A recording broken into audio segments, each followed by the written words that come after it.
Bhim army chief Nagina से सांसद चंद्रशेखर ने हाल ही में वंदे भारत ट्रेन में सफर किया। इस दौरान उन्होंने सोशल मीडिया पर एक पोस्ट शेयर किया और बताया कि जब वो रेल में सफर कर रहे थे तब क्या हादसा हुआ। दरअसल चंद्रशेखर ने बताया कि जब मैं वंदे भारत ट्रेन से दिल्ली से कानपुर की यात्रा कर रहा था, सुबह लगभग 7:12 पर ट्रेन ने जैसे ही बुलंदशहर जिले के कमालपुर स्टेशन को पार किया, तभी बाहर से किसी ने उन पर पत्थर फेंके, जिससे कि मेरे से 2 सीट आगे बैठे यात्री के पास का शीशा चकनाचूर हो गया। इस चकनाचूर शीशे की तस्वीर भी सांसद ने शेयर की। उन्होंने लिखा कि इस घटना से मैं स्तब्ध रह गया। इस घटना से न केवल सरकारी संपत्ति को नुकसान पहुंचा, बल्कि यात्रियों की सुरक्षा पर भी सवाल खड़ा हुआ है। ऐसी घटनाएं निंदनीय है और किसी भी कीमत पर स्वीकार नहीं की जा सकती। वहीं इस हादसे के बाद चंद्रशेखर ने एक रिपोर्ट भी सामने रखी और बताया कि साल 2002 में ऐसी घटनाओं का आंकड़ा 1503 तक पहुंच गया था, जिससे रेलवे को करोड़ों का नुकसान हुआ था। उन्होंने इस हादसे पर सवाल पूछते हुए कहा, यह आंकड़ा सोचने पर मजबूर करता है कि आखिर इस तरह की घटनाएं बार बार क्यों हो रही हैं। ट्रेन पर पथराव से न केवल संपत्ति को नुकसान पहुंचता है, बल्कि ये यात्रियों के लिए जानलेवा भी साबित हो सकता है। देखा जाए त्योहारों के समय रेल यात्रियों की संख्या में काफी इजाफा हुआ है और इस समय रेल में काफी भीड़ देखी जा रही है। इसी बीच सांसद ने कहा, ये समझने की जरूरत है कि रेलवे देश की एक अमूल्य संपत्ति है और इसका संरक्षण देश के हम सभी नागरिकों की जिम्मेदारी।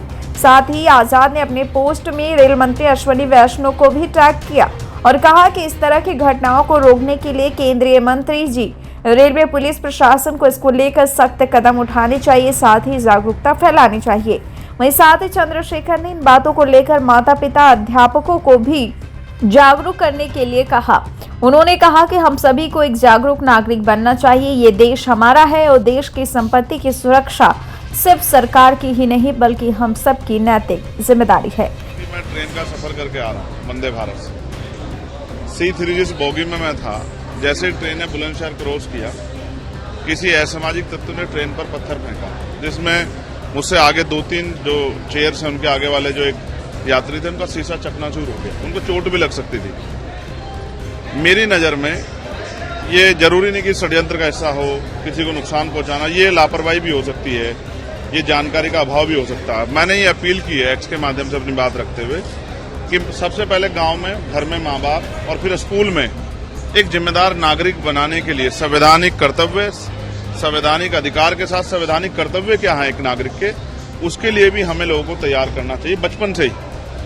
रेलवे की संपत्ति जनता की संपत्ति है, देश की संपत्ति, देश की संपत्ति की सुरक्षा करना एक जागरूक नागरिक का अधिकार है, कर्तव्य है। देखा जाए चंद्रशेखर आजाद हमेशा कोई न कोई मुद्दा उठाकर उस पर अपने बयान देते हैं और बढ़ चढ़कर खुलकर अपनी बात भी सामने रखते हैं। एक बार फिर से चंद्रशेखर आजाद ने कुछ ऐसे मुद्दे को उठाया जो वाकई में सोचने पर मजबूर करता है कि आए दिन रेल से जुड़ी दुर्घटनाएं होती हैं और इस तरीके से वंदे भारत पर जो पत्थरबाजी की जाती है, ये कोई नया नहीं, हमेशा से ही ऐसा हुआ है और आए दिन ये जो घटनाएं होती हैं इस पर लगाम नहीं लगता, बल्कि ऐसी घटनाएं और भी घटनाओं को बढ़ावा दे रही हैं। इस पर लगाम कब लगेगा, अपने आप में एक बड़ा सवाल, जिसका जवाब चंद्रशेखर आजाद रेल मंत्री से भी मांग रहे हैं। आपकी इस पर राय क्या है, कमेंट बॉक्स में टाइप कीजिएगा।